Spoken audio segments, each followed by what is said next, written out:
bhagavate vasudevaya. Om namo bhagavate vasudevaya.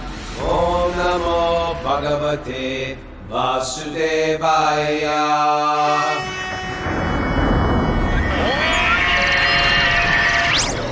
Live from Super Soul Farm, this is Wisdom of the Sages, a daily yoga podcast with your host Raghunath and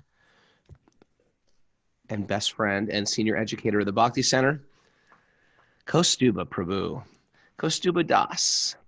Welcome to the show. We do this every morning, a study of the Srimad Bhagavatam at 5 a.m. Eastern Time. We do it on Zoom, but we've made it into a podcast. Zoom is an exclusive group where you can see other people from around the world, wink at them, wave to them, write them messages on the message board. If you want to join the Zoom group and join our exclusive premiere package, it is free. You just got to write to Mara, our executive producer, at wisdomofthesages108@gmail.com, wisdomofthesages108@gmail.com. If you'd like to support us in any way, we also have a whole platform of people that keep connected on. We add extra shows on. I'm going to add my weekly Sweet Baby Krishna show on Patreon. That is patreon.com/wisdom of the sages. And it's so appreciative of that whole community growing, and it's fun. And I think we're working on a Patreon live right before I do that program with Raghunath Swami, the one-day yoga retreat with Raghunath Swami. So we'll have a live thing at the Bhakti Center for me and Kaustubha. So you're all invited. We do have a live audience here today. We have Mara, Tom Essig, and our very own vegan trucker, Sean Murphy. He just parked the 18-wheeler in the driveway. Not quite sure how he's going to back out. He's not sure either. And we are heading to New York City today. Right after the show, I'm going to do a lovingly but quick puja or worship, and then pack up into that 18-wheeler, and Sean Murphy is going to drive. You better have brought the 18-wheeler, by the way, because I only travel. If I travel with Sean Murphy, the vegan trucker, I'm only doing it in an 18-wheeler and live my childhood fantasy from watching thousands of episodes of BJ and the Bear. I think I've dated myself because most of you guys, especially the Europeans, are like, BJ and the Bear, what is he talking about? But you know what I'm talking about. Tom Essig knows what I'm talking about. Well, it's about a trucker and a rogue monkey traveling America in an 18. Rogue. Comes up with this? Who can? Maybe you'll come across a convoy on your way down, Raghu. By the way, my kids, that's their favorite song. I know. That's why I'm saying it. You got to make sure you have that queued up on the whatever, By the way, the Europeans have no idea what we're talking about with convoys, but it was a thing in the 70s in the United States that when they made the 55, see, you guys are just living with that, the Autobahn, go as fast as you want. We have rules here we follow. There's rules in America. It was out of control, so he said 55 saves lives. That's the speed limit. I think it was because there was like this gasoline shortage at the time, so they made everyone drive slower. Maybe too. That's what it is. Maybe that's what I thought it was. That's what started. Okay. Yeah. Maybe that's the most efficient way to drive 55. Yeah. So, what happens is it pinched all the truckers because they get paid by they got speed is something too. So the truckers I'm just giving the backstory of what a convoy is. So all the truckers said, oh yeah, we're just going to travel as fast as we want all together in a big pack, and they can't catch all of us. And there came the banding together and the unity of all of us truckers. And I say all of us because all of America rallied behind the truckers in the 70s, and everybody, every citizen, even a non-18-wheel citizen, they bought a CB radio, got a handle, communicated with truckers. Would you like to hear my handle, Kaustubha? Skyrocket. I was the Skyrocket. Oh, you had one back then. I thought you were going to say like Bunky Lol or something like that. Oh, I wish I was a devotee back then, but mine was Skyrocket. It sounds silly, but this was what every American was into back then. And then there was this song, Convoy. Yeah, Google that. Someone put up that on the chat. It's a great song, actually. Okay. So play it on your way down. Have a good time, Raghu. I will, with Sean Murphy. Now truckers are different. They're vegans. I got a vegan trucker with me. Okay, so we are going to dive into the Srimad Bhagavatam now that transcendental information is over. And if you are a yoga teacher, if you like yoga philosophy and want to make it relevant, this show might be for you. All righty. So we are in Canto 1, Chapter 8, Text 6. Great stuff in the Bhagavatam. You'll notice that the Srimad Bhagavatam, it dips into stories from the Mahabharata. It dips into stories of the Ramayana. It dips into the stories from Krishna Lila. It's interesting because it also dips into all these other stories of the avatars of Vishnu.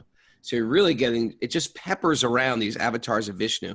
So right now we're in this sort of in a section of the Mahabharata, and we're extracting extra sweet juice from that story. And we just got over this incredible, and I'm still thinking about like the compassion of Draupadi and how people have different opinions. Even great souls have different opinions. And then we were reading about, what's the last thing we were reading about? We read about the rough handling of Draupadi's hair and how everyone died in that battlefield because of it. Right. By inauspicious activities. Here's one for you. By inauspicious activities, like the mishandling of Draupadi, or the handling of Draupadi, period, it creates a ripple effect of inauspicious results. By an inauspicious choice, you create a ripple effect of inauspicious results. That's a t-shirt. Let's hear it. You got to edit that one for us. Say it again. By an inauspicious. It seems a little long. Like it's too long. It's too long. It's a little bit long. Okay. Inauspicious. What did you say again? From inauspicious activities, leaves a ripple effect of. Still not a t-shirt. Creates a ripple effect of inauspicious results. Okay. Inauspicious activities. Actions. Inauspicious choices. Creates a ripple effect of inauspicious results. I think you got to take the ripple effect out of there. You got to. No, because that's what it happens. It's all about the ripple effect. Everything we do in this material world is not done in a bubble. It's done with the ripple effect. My bad choice today is not affecting just me. It affects my children, right? It affects my community. It affects my neighborhood. It affects my future choices. We are just ripples. We are just boom energy, huh? So there's your t-shirt. There's a t-shirt. We're just ripples. Okay, that might be. But that's it. We are just like a choice. Boom. Another choice. Boom. Another choice. Boom.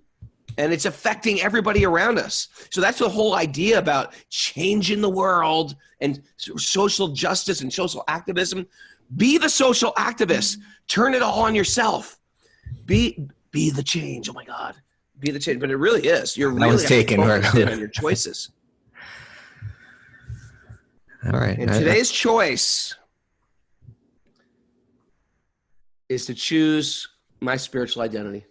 I got the whole world telling me I'm a material being, and I'm going to choose. I'm 100% responsible for my choice of what my identity is today.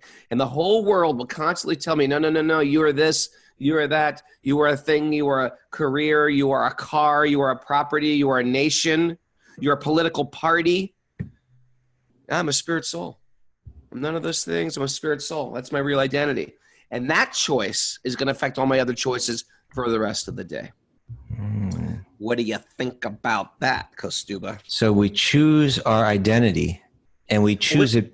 Yeah, go ahead. Well, we already are an identity, but we choose how we identify. What's that? We choose how we identify, right? Yes. In other words, we rather than choose the illusory identity, we choose the real identity. That's kind of what you're getting at? Yeah, because once we choose the fake identity, everything becomes fake. Our whole existence becomes inauthentic. Yeah. Yeah, when you identify with the body and the mind. And then you get into little different arguments about the body and the mind. and you find different camps. My camp of people that stroke my ego of that identity, and then I've got the enemy camp. There's one camp, the spiritual camp. That's the camp that's going to bring us all together. One You camp. see things going full circle like this. It happens all the time. People get so caught up into like the rights for what was I just reading today? It comes full circle in the name of trying to create anti-racism, and they become racist. They start identifying on the body. I got to think of a good example. My brain's a little foggy this morning. Well, I'm sorry. You're speaking about coffee. I'm on a new coffee alternative. Oh, what are you drinking? What is it, Mara? What do you mean? You poured it. Cacao and mushroom blend, because I love a good cup of mushrooms in the morning. Me and Mara, after the class, we were looking at all the alternatives, and they were like, well, try this mushroom blend. It makes also a great mushroom broth. I was like, I don't want that. I don't want a mushroom broth alternative to my coffee. Anyway, if I start becoming really sharp with a strong memory and really alert and with a great immune system, it's my mushroom blend. Well, we're getting some suggestions of different blends over here. Oh, thank you. But yeah, we'll take all recommendations. I just like something hot, really. I just like something hot that's not sweet. I'm not attached to coffee per se. I just like something I can go without it. I don't lose my mind. But I am a little wound up unless anybody's noticed that. And so I think it doesn't help when Mara's pouring that cup of black coffee in my cup like 5 times in a row. It's Mara's fault, huh? Yeah. The lesson here is never accept full responsibility. Always pass it on. All right. Aravind is at my heels. Did we do the mantras yet today? No, we didn't. Aravind, it's coming. And Ananda Devi said, yes, reverse racism. Exactly. That's what I'm talking about. But the mushrooms haven't kicked in yet. So give them a break to sharpen my intelligence. Huh? They're getting there. Okay. Okay. Here's our, let me unlock Mara's unlocked my iPhone. Ready? Kaustubha? Ready. All right. Narayanam namaskritya naram chaiva narotamam devim saraswatim vyasam tato jayam mudiraye. Before reciting the Srimad Bhagavatam, which is the very means of conquest, one should offer respectful obeisances to the personality of Godhead, Narayan, unto Narayan Rishi, the supermost human being, unto Mother Saraswati, the goddess of learning, and unto Srila Vyasadeva, the author. Nasta prayeshva badreshu nityam bhagavat sevaya bhagavati utamashloke bhaktir bhavati naistiki. By regular attendance in classes on the Bhagavatam and by rendering service to the pure devotee, all that is troublesome to the heart is almost completely destroyed, and loving service unto the personality of Godhead, who is praised with transcendental songs, is established as an irrevocable fact. Om Jnana Tamarandasya Jnananjana Shalakaya Chakshurun Mudatam Yena Tasmai Shri Gurave Namaha.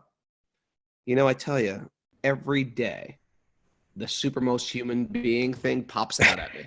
It's like right out of a Marvel comic book.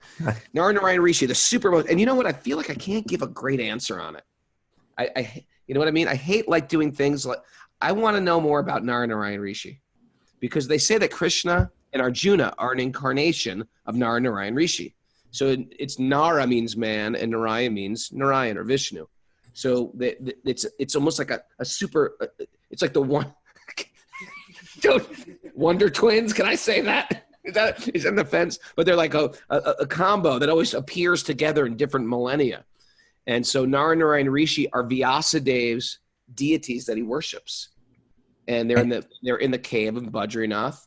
And but why do they call them why do they call Narayan Rishi the supermost human being when it's actually two beings? That's what's driving me crazy. I feel like we need to go to some super pundit to find that out. Well, maybe we need to make this a research project. Yeah, because I've heard the regular stuff, but now I want to find like why that translation goes to the supermost human being, and not the supermost duo. Right. Well, so let's do some. Someone pull some wiki up and put it on the chat board, please. I'm not going to be satisfied with wiki on such a topic. No, we need like a real pundit. Yeah. We need a real pundit, not the wiki pundits. Sometimes the wiki's pretty good. Can be, but this is such a subtle and elusive. It's subtle. It's a subtle point. Yeah. Okay. Parmananda says he always wanted to know more. He went up there. He went up there. He almost died in the process. There's a cat wanting to come in, ruining the show. It's the nicest cat. Okay, let's go on this because there are some complainers about me out there. I know who you are. Saying my tangents. Okay, let's focus. Okay. Hey, by the way, I'm really excited for me and Kaustubha's play date tomorrow. Like, I'm coming down to tonight. Me and Kaustubha have a play date today. Is that incredible? I get to hang out with Kaustubha, have a sleepover. Pillow fights will ensue. Is that what we're doing? Pillow fights and late night Krishna book reading. Okay. Over some turmeric almond milk. Come on. More pillow fights. His apartment's so clean and organized, and then I come there and I just like all my stuff's everywhere. Well, it's a small apartment, and but my wife keeps it spotless, and but you're the one guest, that my wife always loves to have come over. That's nice. And because you're real easy, you're like a family member, so it's just like. We hardly even have to take care of you. You're just like lay on that bed couch and But this is what my wife. This is what my wife always says. She says that when you come, her cheeks are burning because she's laughing so much. You make her laugh so much. Sweet. She's sweet. She is sweet. Well, all right. Let's dive in here. So text 6. Text 6. Lord Sri Krishna caused 3 well-performed Ashvamedha yajnas, horse sacrifices. Now, I remember when I first read that, I was like, say what? A horse sacrifice.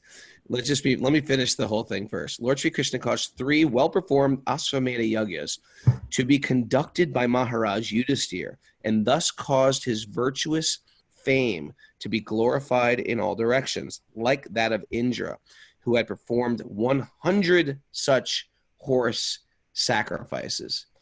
So you want to talk about the Ashvamedha Yajna? It's very interesting. Maybe very briefly. Yeah. Go ahead. Talk about it briefly. I thought you were asking me if I wanted to talk about it. I said, yeah, maybe very briefly, but go ahead. Well, it's something that kings that would do to first. I think this is the same as like when they send the horse out to collect wealth. They send a team of people out to collect wealth from the other kings, almost like to tax the other kings. And those who submit, they give wealth to that group, to that party, and they give it back to the emperor. It's called a challenge horse. A challenge horse. The emperor would send a horse to all the different kingdoms, and if the horse returned, it was a sign that other kingdom accepted your rule. And if they captured the horse, then that was a challenge. And then, then there might be a battle over it. Defeat. It's like these kings would like fight to be the emperor of all kings. Now, is that the same as an Ashvamedha Yajna? Well, the point is to perform the yajna, to perform this ceremony, yes. You would have to tax all the other kingdoms. And so for some of these, it would require that. But the Ashvamedha Yajna was a different one than, say, Rajasuya Yajna. But it was considered all these different sacrifices are ways of expressing one's gratitude, let's say, to God, and doing it through different kind of ritual. And if the amount of energy and so on to make this particular expression was great, it was a great amount of effort, And so it was considered that it would bring a lot of auspiciousness to the kingdom. And what the horse sacrifice was that you could take an old horse and basically give it a new body of a new and young horse. That would happen throughout the ceremony. And when they did that, then you'd be like, wow, these priests, this is for real. You know, it's for real. Like they mystically would give the horse a new body. Yeah. It's not like they're just sacrificing horses. Yeah. That always, I mean, that word, that saying, a horse sacrifice, was always like, what? But yeah, no, the horse actually gets a new body. It's some like mystical transference. They're texting me on your phone, by the way, Mara. But without getting too far into this, the idea was that all these people died in the battle. Yudhishthira is now Arjuna's elder brother, is now the undisputed emperor. And then Krishna advises him, now do these rituals, which are not easy to perform. And by being able to perform them, it's going to gain all the faith of the people as well. Okay, things are going well now. Yudhishthira knows what he's doing. And so they did 3 of these sacrifices in a row. Mm. And having done that, now having performed the auspicious rituals, Krishna, who came and helped, you see, Krishna came. We've spoken in earlier episodes about how this battle came about, how the cousins of Arjuna tried to kill them in so many ways, and then usurped the kingdom, took all the power, and mistreated Draupadi in that way. And then the Pandavas were banned to go to the forest for 12 years. But before going, they took these vows. We're going to come back and we're going to right these wrongs, and all these people are going to have to die for what they did. And so then there were so many challenges. They came back, at the end of the exile. The Bhagavad-gita is the moments before that battle. Arjuna breaks down as he's about to face the challenge. Krishna speaks the Bhagavad-gita to him, and he's able to face his challenges in the world with spiritual knowledge. And that's what the Bhagavad-gita is meant to give us, right? That we can face our challenges with clarity, with yogic knowledge, with detachment, with compassion, with kindness, et cetera, et cetera. So Krishna helps Arjuna in that pinch. And then throughout 18 days of battle, Krishna helps him through so many other difficulties. So Krishna came from the West Coast, right? From Dwarka. Not L.A. Not L.A. And he came from the West Coast to Hastinapur, which is now the city of Delhi. And spent quite some time with the Pandavas there, helped them through over all their struggles, helped them with all the difficulties post battle, instructs Yudhishthira to perform these rituals. Okay, now everything's good. Now he's going to go back. And then the one more challenge comes up, which we're going to hear about soon. So now Krishna's about to leave. That was, by the way, that was a very beautiful synopsis. Man, yeah. But reading this also, I was thinking, like, if people really understood what this whole yoga philosophy is about, they think we're all nuts. What they're saying is, we believe in the divine right of kings. Like, Yudhishthira, it actually has a divine connection with source. It's almost like what everybody, especially in America, how we grew up in social studies class, that these crazy Europeans, they believed that the kings were close to God and that whatever he said was to be held and sanctified. Yes, that's exactly what we believe. That's exactly what we believe.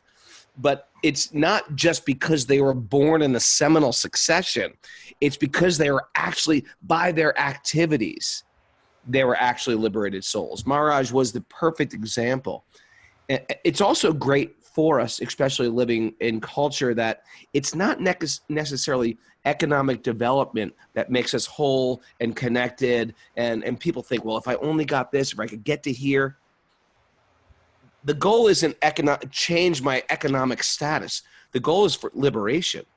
And therefore, you can be liberated and have nothing. You can be liberated and have some stuff in middle class, working class, or liberated and be a great soul. You can also be you could also be very wealthy like a king or one of these 1% and be a liberated soul. So it's really not what you got. It's what you do with what you got. It's not where you were born or what you were born into.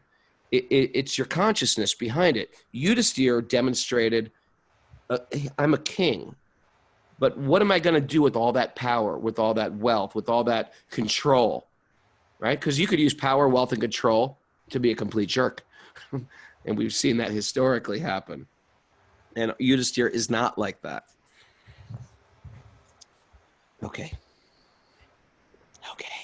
Text 7. Text 7, Lord Sri Krishna then prepared for his departure. He invited the sons of Pandu after having been worshipped by the Brahmanas, headed by Srila Vyasadeva. The Lord also reciprocated greetings.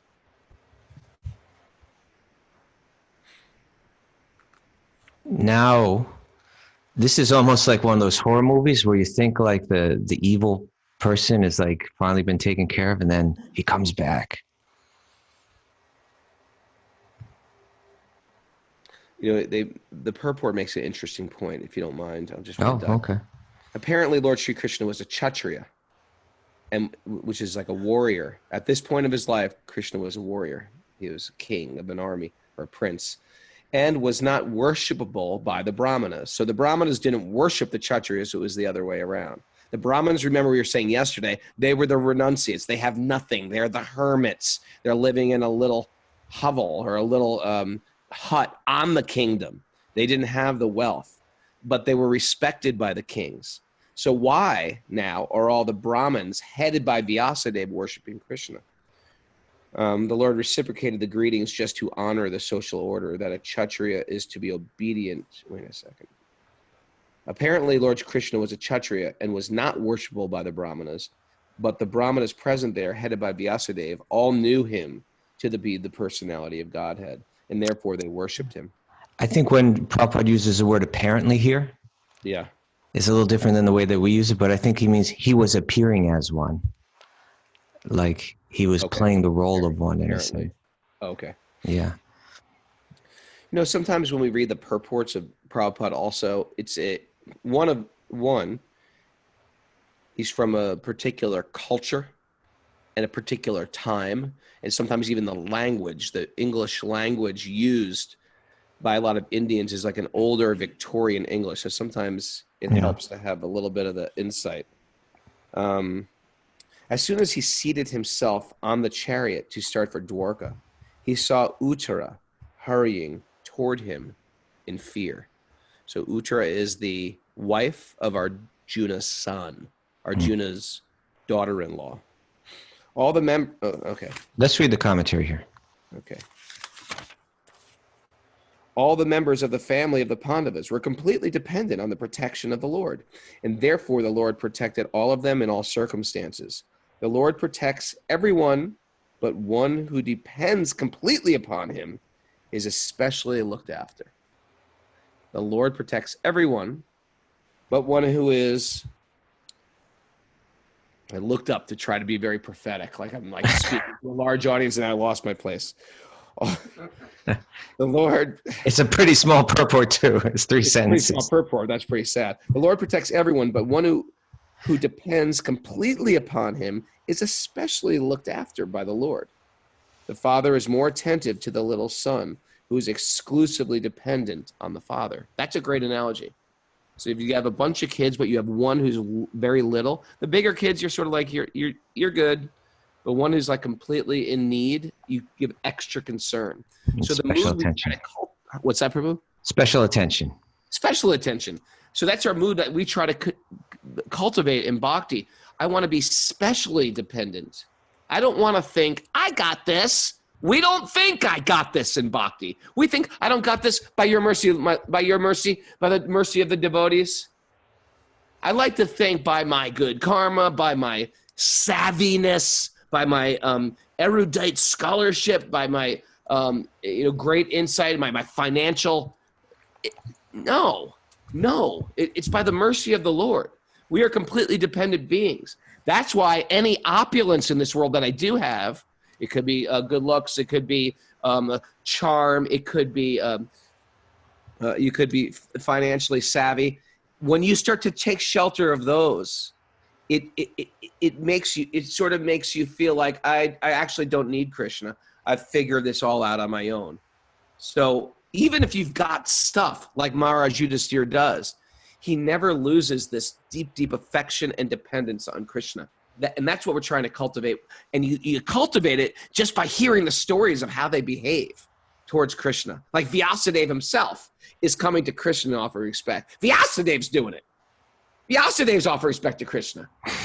That's what drives, this is what drives all the demons crazy. When I say demons, I don't mean like horned fellows. I mean all the people in the Mahabharata that can't stand Krishna. And there's a bunch of them.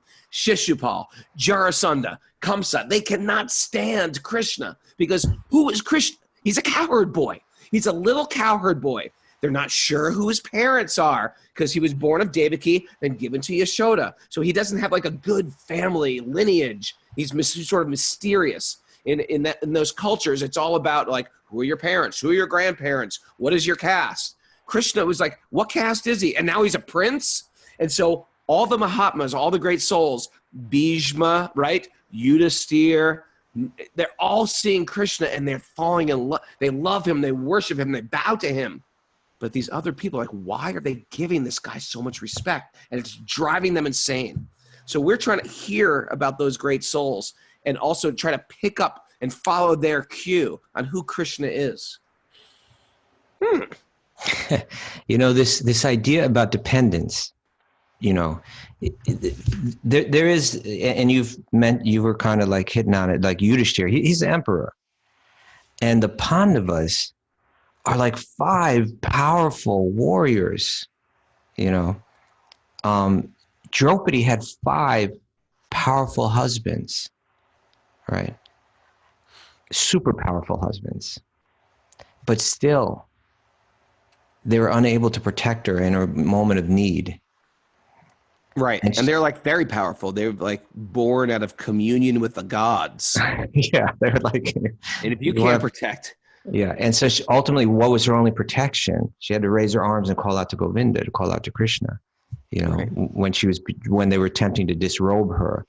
Now, there's a lot of symbolism in that, you know, that no matter what material arrangement we have in this world for our protection, ultimately, they're all fallible. But it's only that connection to God. Now, the Pandavas, although they were so extremely powerful, they always felt themselves completely dependent on Krishna. And Krishna comes and helped them through all. You know, there are beautiful verses. I wish I had some handy, but that just describe that how Krishna helped Arjuna pass through those 18 days of battle as his charioteer, all the different obstacles that he helped him cross. So they were always feeling this dependence. The whole family was feeling this. And so what's happening in this verse is that Uttara, also a member of that family, is now turning to Krishna in her time of need, you know. But this idea, and for a lot of people, I could totally get it, where they say, what do you mean I'm dependent on God? I need God for everything. It seems like I can get around this world and you're imposing this idea on me. But this deeper spiritual knowledge, it requires a shift of perspective. It's really, you know, it's the reality. Like, for instance, right now, I'm going to lift this pen. See it? There it goes. For those watching on YouTube, or you did that. See it. I think I did it. You think you did it, and I think you did it, but you didn't do it. Well, I can't do this on my own, right? It's like somehow I've been empowered to do this, and that power can be taken from me at any moment. I don't even really know how. I know I desire it, and somehow this machine of the body facilitates this desire. Interesting, huh? Isn't it? You're desiring it, and then it's going up. Yeah. Now think, this is the example I use sometimes, that if you have a small child and you ask that child, where do you get your food from? Now the child says, I get it myself. Well, how do you get it? I walk over to the refrigerator and I open up the refrigerator and I take out the food. So I did it, you know, it was me. But that child's perspective is so limited that the child doesn't realize there was a higher power involved in this. Right? In this case, it would be the child's parents. And the child's parents earned money, went to the store, bought the food, transported it from the store to the home, and then placed it in the refrigerator thinking of the welfare of the child at every moment, like throughout that whole process, that there was this benevolent higher power that facilitated the entire thing. And the child's role was rather insignificant in the whole equation. Mm. Although from the child's perspective, it was the whole equation. I got it. And so the way that the yogi thinks, particularly the Bhakti-yogi, is that they're thinking, I'm dependent on God at every step, but I'm deeply connected with a relationship of love. And the more that I become aware of that, the more I move through this world in reality. I remember once, you lined up with a person who was like a multi-billionaire for me to teach him Bhagavad-gita. You remember? Yeah, that was great. We gave a private teacher training to a billionaire. Yeah. And so he began. Great guy. And he but like young, handsome, and obviously had just tremendous karma, because he's just like, making single. Anybody out there looking for a young, handsome billionaire? Single. And he had tremendous karma. He was just like, he was telling me his different schemes for making money. It's kind of like he sets something up and just sits there and just like the money pours in. It's like most of us work hard and hardly anything trickles in. He just sets up different things and just like huge amounts of money just like pour in. Right. And so he said to me before we began, he said, I don't believe in God. I'm not religious at all, et cetera, et cetera. And I could see where he was coming from. I said, look, I'm not here to preach to you. From what I understand, you want to learn yoga philosophy and Bhagavad-gita philosophy. My role is to present that to you in an authentic way. And then what you want to do with that, you do with that. And he said, okay, perfect. That's what I'm looking for. Great. and then relatively, a short, within an hour or something like that, I came to that analogy that I just used. I said, and then the kid thinks, I got it myself. Not really. And then he went, that's me. It's everybody. I'm thinking I'm doing it. There's so many causes behind it, huh? There's so many causes behind it. And this question of agency, who's the true agent behind any action, is a big question in philosophy, and it's a big question in Eastern philosophy or Vedanta in particular. The agency, what's the real cause? I wish you and me were both on the Joe Rogan show together. Because it was just like, I think we work better as a team. I'm here for you. You know what I mean? Yeah, We'd go back and forth and back and forth. It would have been good. Okay, but that was very good. Your whole thing you just did. I'm just working off of you, guy. I'm just working. That's what I'm saying. We work off each other. Dad, there you go. So Jerry Seinfeld and I'm George Costanza. So anyway, this question of agency is a big question. It's something that if we only stay on the superficial level, we just say, it's obvious, I do this and I made this happen. But the real thinkers are going deeper. They're trying to think about it more deeply. And like this great text, a favorite of yours and mine, the Brahma Samhita, right? Great text. There's only one chapter of it available. But that's the rest of it has been lost to antiquity. But cool. It's been cool and it's been lost and it was found. Yeah, I think I picked that chapter was found. I think I picked that phrase up from the back of the book. So I'm like, its chapters were lost to antiquity or something like that. But that one chapter is so beautiful, and we like to chant it, right? Like it's got that Vedic meter, that Chintamani Prakarasad Masu Yamparana Purusham Navayogamam cha Vedeshi Durlabha Bhaktao Govindamari Purusham Tamaham Bhajami. So the first verse of the chapter that's available says, Hatsi. Ishvara Parama Krishna. My kids know this one. Ishvara Parama Krishna. The supreme Ishvara is Krishna. Sat Chit Ananda Vigraha. His Vigraha, his form is Sat Chit Ananda. Anadir Adir Govinda. He is the original being. And his name is Govinda. Sarva Karna Karnam. And he's the original cause. Yeah. That sets all causes in motion. He's the cause of all cause. Karna means who's the agent, who's the cause, right? Who makes things, who you draw something back. And what this verse is saying is that every cause has a cause before it, right? Right now, Raghunath is drinking his mushroom.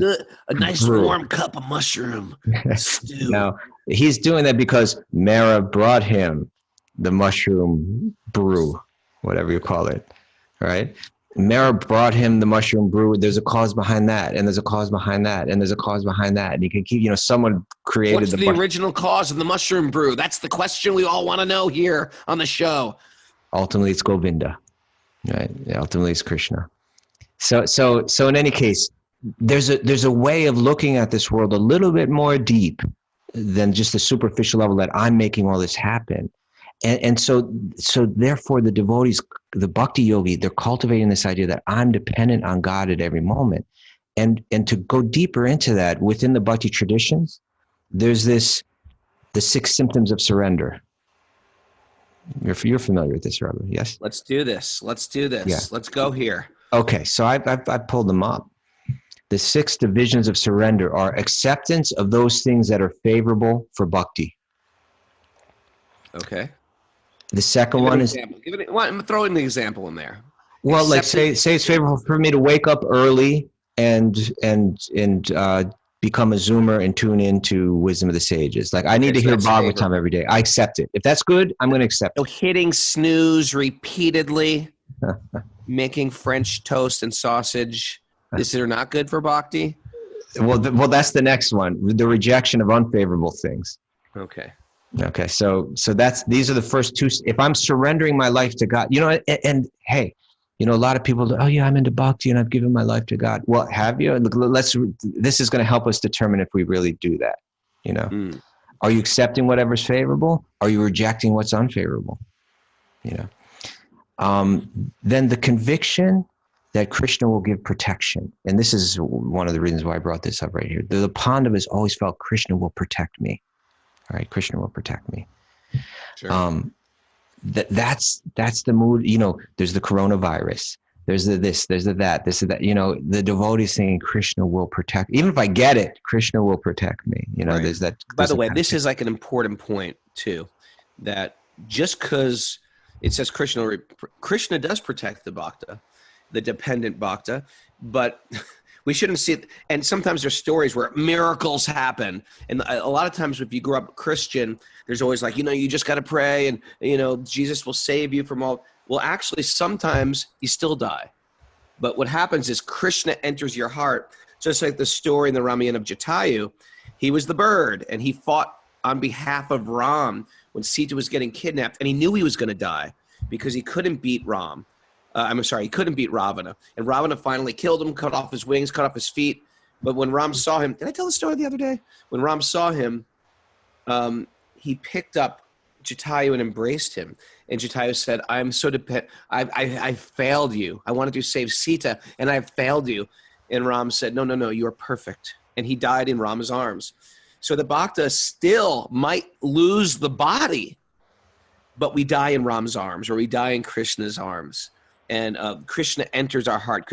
And for the longest time, sometimes you hear of a devotee having a very a death of a saint where he's laying. I've seen saints leave their body. I was at Govardhan Hill once and I heard some chanting going on. And I was like, oh, a kirtan. And I walked through these little forest path and there was a man leaving his body. Really? It was like an old man. He was wrapped up to his neck in like a chadar and he had a tulsi leaf on his mouth. And these 3 devotees were just singing to him as he was leaving his body. It was like unbelievable. What a way to go. It was incredibly beautiful. And I walked in. I was like, here he is on the side of Govardhan Hill. He's got a tulsi leaf on his mouth. He's surrounded by loving disciples chanting to him. It was like beautiful. But then sometimes you hear a person dies in a car crash. A devotee dies in a good friend of ours died a few years ago in a car crash. And I'm completely convinced, and some people are, well, why didn't Krishna take care? Why didn't Krishna save that person? Krishna Rakshamam, Krishna's my protector. Why didn't he protect me? Krishna does protect the devotees, but he protects you in different ways. He protects you by entering your heart at the time of death, entering to your mind. And the death of a devotee is not ordinary. The leaving of the body of a devotee is not ordinary. They become conscious of Krishna as they leave their body, and it takes away all type of fear. And the analogy that's beautifully used that I like to use is like a mouse is filled with tons of fear in the mouth of a cat. As compared to the materialist. When a materialist is clutched by death, they're thinking, I'm losing everything. I'm losing everything I own. I'm losing my life. I'm losing my family. I'm losing my stuff. But the devotee or the bhakta is like a kitten. And when the kitten is in the mouth of the mother cat, the kitten is feeling contained. The kitten is feeling loved. Right? The jaws of death come in the form of a cat. But for the devotees, we understand nothing. We're training ourselves. Every morning we're training ourselves. This isn't ours. We're not here to possess. We don't own this world. We don't own the people that we love. We don't own our loved one. We don't own our children. We don't own our spouse. We don't even own our home. We don't own our own home. Tell that to the real estate guy. We don't own any of this stuff. We're just here to give some love. And Krishna's going to take this body now. That's okay, Krishna. I never owned the body. Wow. And what a perfect analogy, right? That mouse and the kitten, right? It's a great analogy. You know why it's so great? It's not mine. I stole it from the Vedas. It's a Vedic purport. I just stole it. That's what we do here. No copyright infringement. There's no one's. I'm not going to get sued by Rupa Goswami. Be careful. Someone will take these and sell them, and we'll be like, what? But give me some more mushroom, Mara.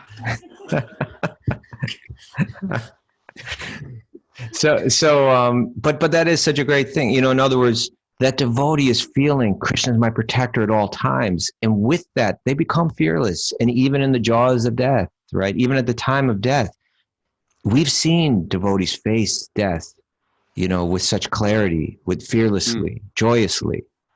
That's the perfection of yoga, really, that when you're facing that greatest challenge in life, which is death, that you face it with complete clarity, complete, with a heart that's completely pure, with a mind that's completely pure of fear, pure of anger, pure of bitterness, pure of trying to cling to something of this world, where one feels completely like that kitten in the mouth of the jaws of death.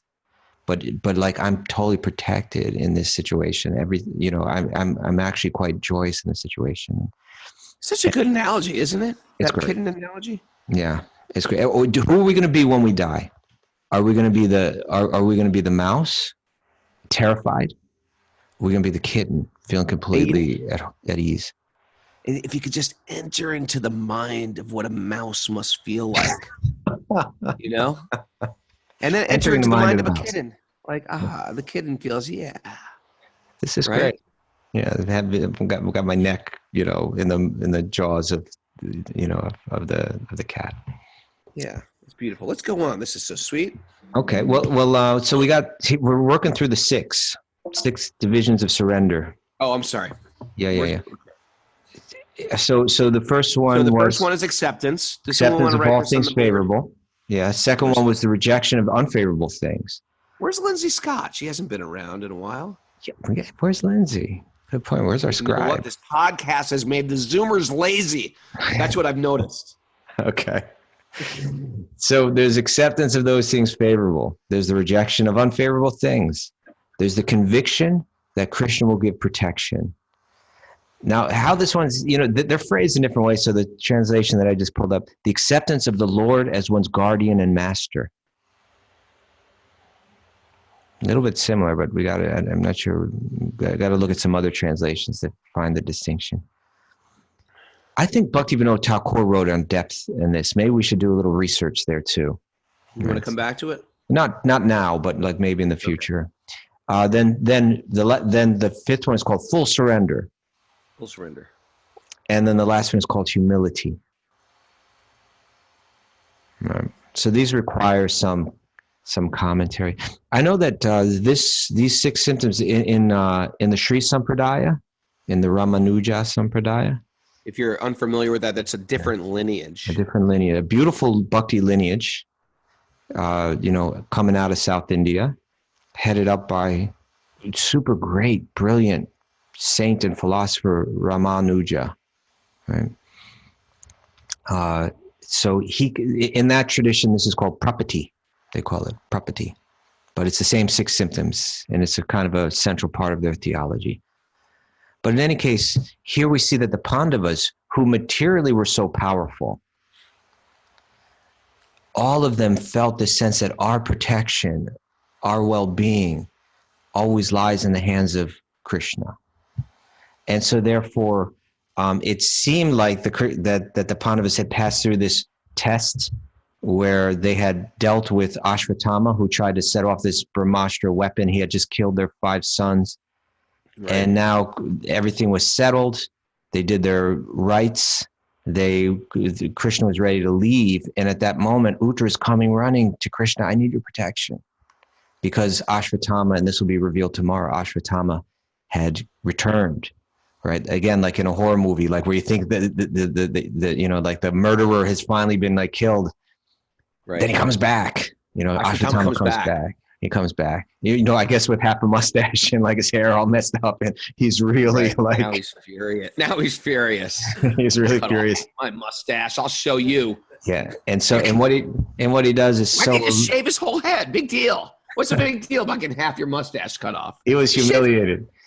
Maybe we need to ask Hair Mustache how he would feel if someone cut off half of it. Yeah, Hair Mustache. What would you happen if someone cut off your beautiful mustache and just snipped half of it?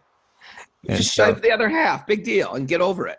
I think Hair Mustache is very evolved. That's not how he felt. He was upset. And what he did was just so low down. He had killed the 5 sons of the Pandavas in an effort to wipe out their lineage.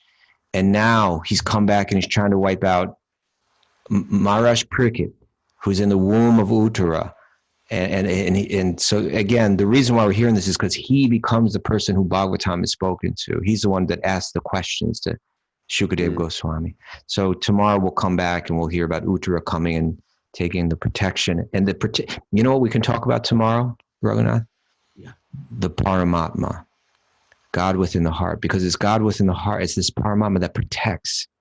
The theme here is protection, Yesterday we read about the 5 different categories of people that are considered like, society needs to protect. And now we're talking about the protection of Maharaj Parikshit in the womb. How the Pandavas always felt protected by Krishna.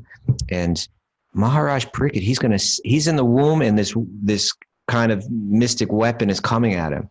His mother's running to Krishna saying, not even protect me, protect my child. And then the Paramatma is going to appear. And even as a child in the womb, he's going to see that Paramatma. And that's a life changer right there for him. So I think tomorrow we're going to talk about Paramatma. So much great information in Bhagavad-gita about Paramatma. Such an essential concept for us. There we go. Excited. All right. Well, I'm also excited to go down to New York City for the 6 Pillars of Bhakti and then have a play date with my good friend Kaustubha Prabhu. You're going to be on the CB radio coming down? Who's that? You're going to be using the CB radio? Yeah, I'm going to bring my CB radio. I'm going to check in. Breaker. You got the skyrocket. Come on back. I can even do the 1010 code. I know it. You got any bears in the air? Any, what was it? So crash the gate through 98 and let them truckers roll 10-4. I want to thank Sean Murphy, the vegan trucker, for joining us today. Also, Tom Essig, executive producer, Mara, executive producer, and mushroom maker. I want to thank everybody who's listening to the podcast for the first time. Welcome to our sweet little addiction we call the Srimad Bhagavatam. It's all about choosing your addictions carefully. And also all the Zoomers who are with us and those who've joined late. Welcome, everybody. And we're going to see you live from Kaustubha's apartment tomorrow. And Kaustubha, maybe we should do a Sweet Baby Krishna tomorrow morning after class. Anything's possible. Let's talk about that privately. Okay. Let's talk about the private. Let's all sing. What do you say? Come on, it's morning time. Let's wake up all my kids. I want every one of you to wake up my kids right now. Jai Radhe